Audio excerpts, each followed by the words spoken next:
Hello there. I haven't done one of these in a while, so I'm kind of rusty, and I actually already tried recording this earlier, and it was actually pretty bad. I was stumbling all over myself, and then I realized, and then I actually had to stop because I had to go do something, and then I came back and I realized that I was missing 9 cards out of my deck that were just, I had accidentally put to the side and forgot that I'd put them there. So, this is take number 2. And I feel like I owe a little bit of an explanation of where I've been. I have been, how should I say, oh, oops, camera moving. Alright, I think it's good. I kind of fell out of Yu-Gi-Oh! Mainly because I didn't have anyone to play with, because I was in high school when I started, playing again. I actually played a little bit with my brother when we were kids, or when we were much younger. Actually, no, technically, I am an adult now, which sucks. I still consider myself a kid because there's no way I am mature enough to be an adult. But, I ended up getting back in around, not back in, just more like, started keeping track of the game nowadays, because, or when links started up, because I figured links were actually going to probably not destroy the game, but bring it to a pace in which it would slow considerably. The game would slow down considerably. But then I realized that the top decks that were out really didn't care about summoning summoning too many extra deck monsters. So there's that. It did slow down a lot of decks, that's for sure. It definitely slowed down a lot of decks, but it didn't slow down the top decks that were out at the moment, so, which kind of sucked. Which, what was it? I think it was when True Dracos and Zoos were destroying the meta. True Dracos are mainly just make Masterpiece and win. That's what it was. Although dinosaurs were pretty popular around then. And Zoos, you kind of just make a Trident and you win. I gotta fix this a little bit. Sorry for fixing it in the middle of recording. That's obviously very professional. But yeah. So Zoos literally didn't get slowed down, and so neither did True Dracos until they got hit, like, without Momorat to 1, Trident, and Broadbowl ban. And now Masterpiece is... I think can't remember if they actually banned Masterpiece here. I remember looking at an OCG list a long time ago, and they just, like, straight up banned Masterpiece, and I was thinking to myself, yeah, the TCG needs that, because fuck Masterpiece. I hate that card. I love using it, but I hate it being used against me. But, yeah, I'd just fallen out of Yu-Gi-Oh! Because in high school, the main person I played with, and he was actually pretty competitive, he left, or he graduated, and I just didn't have anyone to play with, so it sucked a bit. And so, yeah. Now, me and my friend Jason have gotten back into Yu-Gi-Oh! He was always, like, kind of into Yu-Gi-Oh! He kept up with the anime, and he just collected all the anime cards, because that's what he does. But, yeah. I should, stop fidgeting with my cards, because it's very distracting. I'm sorry, I like to fidget with my fingers. But, right now, I'm bringing you a DDD Lair deck. I really like this deck a lot, because it's kind of a big screw you deck, but with the Lair and the DDD is a pretty combo heavy deck. Just put some big monsters on board, and I always enjoy those. So, we're getting into the profile. I do plan on making some more videos when I can, and I do plan on making more decks when I can. And I'm trying to get into going to my locals more often. So, let's just get into the deck profile. This deck profile it's not really supposed to be competitive. Like, don't take it any nationals or YCSs because it's not really what it's meant to be. It's meant to have fun at locals. I mean, I guess you could take it to a large tournament and hope no one knows how to counter this deck. But it'd be funny.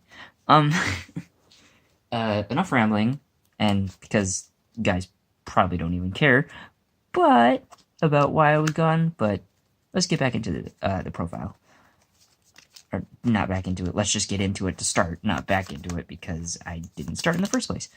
Alright, so we play triple Darkest Diabolus. This is one of my favorite cards in this deck because it reminds me a lot of Grapha from Dark Worlds, and Dark Worlds are my favorite archetype. So I really like running it a lot because it allows you to tribute your opponent's monsters with, say, if you have Lair on the field, and allows you to snipe a card out of their hand. Although, even if you don't have Lair on the field, tributing one of your own cards isn't that bad because you'll be able to spam board pretty heavily and special summon the stuff from the grave, so it's not too bad. And also, when a dark monster you control is tributed, when this card was in the graveyard, when you tributed the monster, or if it's in your hand, you can just special summon him, and he's a free 3k beater. And since he wants to be in the graveyard, he's a really good trade-in target. So, yeah, I just play triple of him. I play triple Lilith. I mainly play triple Lilith because she's a 2000 attack when you special summon her. I don't run that many traps in this deck, so the trap effect doesn't really come into play all that often, but I couldn't really feel myself to bring her to not run any less than 3, because she's also a fiend for some links. She's also a monster level 3, so she's not that bad for synchro plays. And, yeah. And, of course, you do run traps in this deck, or the normal traps, so she does have utility. It's just that I just like running her. I just feel bad not running her at anything less... I just feel bad running her at anything less than 3. I don't know why. So I'd run her at 3. So, yeah. On to the next card, we play triple Arima. I really like Arima a lot. Arima is one of the best searchers in this deck because you can search about 8 cards with him. Also, he is a Lair, he allows you to draw, he's a tribute, he's just a really strong card, and I really, really like him a lot. So, there's that. And also, he can search Lair by discarding him, so grave setup, and a Lair in hand. What's not to love? I play one Duke Shade. I actually really like Duke Shade a lot, because it allows you to recur your higher level ones. But if you have a Lair on field, he's basically a Kaiju, or a buffed up sphere mode, and I really, really like that. And also, he gains attack when he tributes all this stuff, so it's really good. I like Duke Shade a lot. I couldn't justify running him at more than 1 because when he does come into play, he's really strong, but you don't really need to run into him that often, so only at 1. That's the Lair side of this deck, and now we're going to get on to the bigger, more combo part of the deck, and that is the DDD portion. I play triple Abyss King Ragnarok. He's just a really strong card. He's level 8, so he's a trade-in target. He can go in rank 8 plays as well. He has a 3000 defense, so he's searchable with Arima, which is always nice. And, well, yeah, 2200 attack isn't that much, but he does allow you to use your extra deck DDD monsters for material for other extra deck monsters, because you can just bring them right back with him. So he just opens up a lot of safety and plays in this deck, and I really like it. So there's that. Double DD Sabat Thomas. It's mainly just to recycle him, but he's also a level 8, and also he's a DD name, so he works with the Beowulf D-Arc and Genghis, which is always nice. So, also, you can special summon him with the Swirl Slime if you want, and use his monster effect. His monster effect's not that bad. It's not the best because, again, there's only one target in the deck. Or, well, not again. There's only one target in the deck, and I really, really, really like running him. Or, sorry, I had to text message. I had to touch the camera. I like running him. I just think he's a really solid card. Also, level 8 trade-in. I already said that, but I really like trade-in. It's one of my favorite draw cards in the game. I feel like I have to run trade-in in every single deck that I can get it in. So, we play triple Swirl Slime. You don't really use it for its fusion effect that much. I mean, you can, obviously, and more often than not, you're going to start it. But you're definitely going to use him more often for his Grave effect, which banishes himself to special summon any deity monster from your hand, which is always, always, always a bonus. Just being able to get a free special summon. It's just nice. I really like it. I play triple Lamia. I really, really like Lamia a lot because my favorite I said a long time ago in a video how fusions were one of my favorite extra deck type, but it's actually changed to synchros nowadays because it's kind of a shocker, but I actually really like to do math, even if it's just basic math. So figuring out all the numbers and synchros numbers you need for synchro plays is always really, really nice. Yeah, I really like Lamia. And I don't have a Link Karibo, and I don't really want to run a Link Karibo, but she is a target for Link Karibo because she is a level 1. I play triple Savant Kepler because searching over Dark Contract cards. And he is main... I know you can run... She's a prime... Lamia's prime Link Karibo target, but she... Savant Kepler is an even better option because you just normal summon him, search any Dark Contract you need. Say if you don't have a gate, you just normal summon the gate, add it. You can distribute this off for a Link Karibo. It's always nice. The only reason I don't run a Link Karibo is because I couldn't find any space to run it. But leave any suggestions of what you think I could cut out of this deck or just make it better, because I'm always open for suggestions.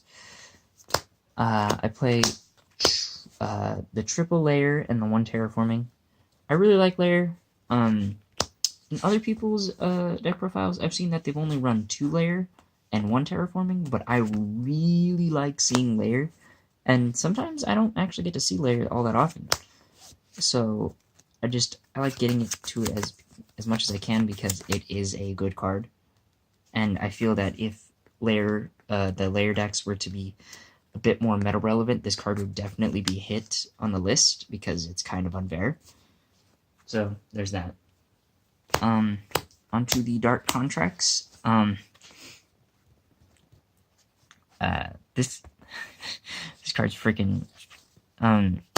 This card, I don't really need to explain this one that much because it's a main searcher for all your DDs, and it's just a really nice card to have, so I don't have to explain the triple.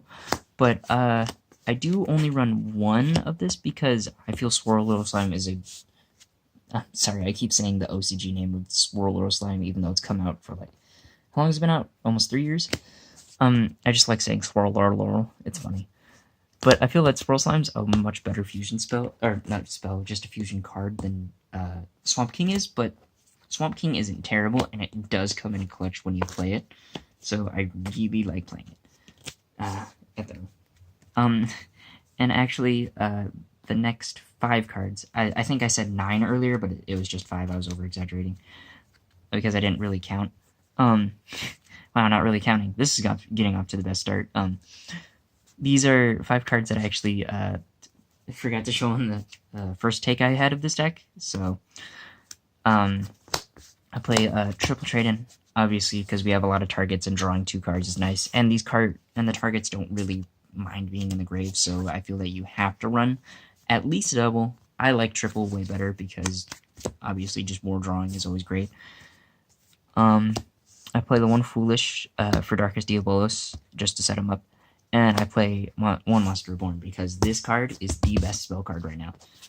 Or, well, one of the best combo makers spell cards ever. And if you ever go into a mirror match, even if you're not playing this deck, and you probably won't find a mirror match that often, but if you do find a mirror match, this card is just freaking funny. I love it. So, that's all the spells, and now onto the traps. I really, as I said earlier, I don't run that many, but I feel like these should be considered to run. I only run 5. I play the Trenchal because it's just a board nuke. I really like board nukes, and it's also just really nice because you don't really mind if your card monsters are in the grave. Like, you really don't, because you can just bring them all back. So it's not that bad. I play the double Full Force. I really like Full Force. And depending on the matchup, I do kind of switch this card out. Like I said, depending on the matchup. With a card in the side deck, and I'll get to it once I say it. But more often than not, I like, in today's metagame, I like seeing this card a lot more because it just hits a lot more decks. So, it's just nice. And of course, the best virus ever. Oh my god, this card is amazing. It used to be Crush Card for the best virus card. Used to be Crush Card for the longest time, but this card is just way better nowadays because of, well, obviously the Crush Card errata. But now you don't really have to guess between spells and traps because most people don't like running that many main deck traps. So if you just declare a spell, you're more often than not going to hit a lot of spells, unless you're playing against Altergeist, which has a lot of traps. But like I said, depends on the matchup. But this card, I would literally run triple of this card in this deck if I could, because this card is freaking stupid. It's great. I love it. That's the entire main deck. I think it's a little bit over 40 cards. I haven't counted, but if any of you who's been counting, keeping track, you guys can count. So, yeah. Now onto the extra deck. Since I play all of the extra deck types, I'm gonna be going in order. So, there's that. So I'm gonna be going in order. Yeah. For the XCs, I play one Kali Yuga because Kali Yuga is just freaking crazy. I love Kali Yuga because if you want to, say if you have an OTK set up and you just really want to make sure that it goes through, just make a Kali Yuga and they can't do anything. It's just great. Play one Sun Dragon. This card is freaking stupid with Lair because you can just tribute all of your opponents. You can tribute all of your opponent's monsters and just blow up all their board. It's just a lot of board. I've seen a lot of board wipes with this card in this deck because it's just so good. One Baguska because being able to disrupt your opponent is always nice. And I play the one Cowboy because still one of the funniest things I think you can do in Yu-Gi-Oh! Nowadays is any type of burn damage for game, and Cowboy is one of my favorites. And also because of the new time rules, he's just really nice to have. That's the XYZs. Now on to the Synchros. I play one Beals because Beals is still just a really strong card in this game nowadays. Like, and also you can just make him with the. It's so easy to make this guy, and I really like him a lot. Why am I putting it over there? One Omega, because being able to snipe cards out of your opponent's hand is always nice, and you do end up banishing a lot in this deck. So if he is in the grave, you can just recycle all that stuff. It's always nice. I play one Curse King Siegfried, mainly because he's a free negate, but also he can get you life points. I never really run into that effect a lot. It doesn't really happen, but hey, he's not that bad. Also, the free negation is always nice since it's a quick effect. And then the one Gus King Alexander. I really like Gus King Alexander. Sometimes I don't really end up using him that much, or like using his effect that much. I just mainly use him because he's another level 7 extra deck monster that I can use to make any of these three guys. But when I do make him, he can put in a lot of work. I don't make him often, but when I do, he's pretty strong. Now, onto the links. I play one Unicorn, because Unicorn's just freaking strong. One Gaia Saber, because I feel that I need a little bit more power. So I just think he's a just good powerhouse. And also his link arrows aren't terrible. More often than not, you're not going to use the down one because he's not really going to want to be in the extra monster zone. But his two-sided ones are really good. And then I play these two. Master King Earthfiend. I really like this card, actually. I think it's really good. It's obviously... In this deck, it's pretty much a generic Link 2, except for Darkest Diabolos, but at the same time, that doesn't really matter because you aren't going to be using Darkest Diabolos to make this thing. He's just a... God, this card is just really good. Yeah, I know his effect's off of a dice, but even if it's just a dice roll, you're always getting something back, whether it be adding it to your hand, shuffling it back into the deck, or actually being straight up special summoning stuff. But I think he's a really good card. He's kind of underrated. Like, I don't really see many people talking about him, but I think he's just really strong. Now onto the final extra deck, the fusions. One Beowulf because it's a 3k level 8, and also it allows you to do piercing. One Diarch because you kind of just make this against Trickstars and they can't do much to you.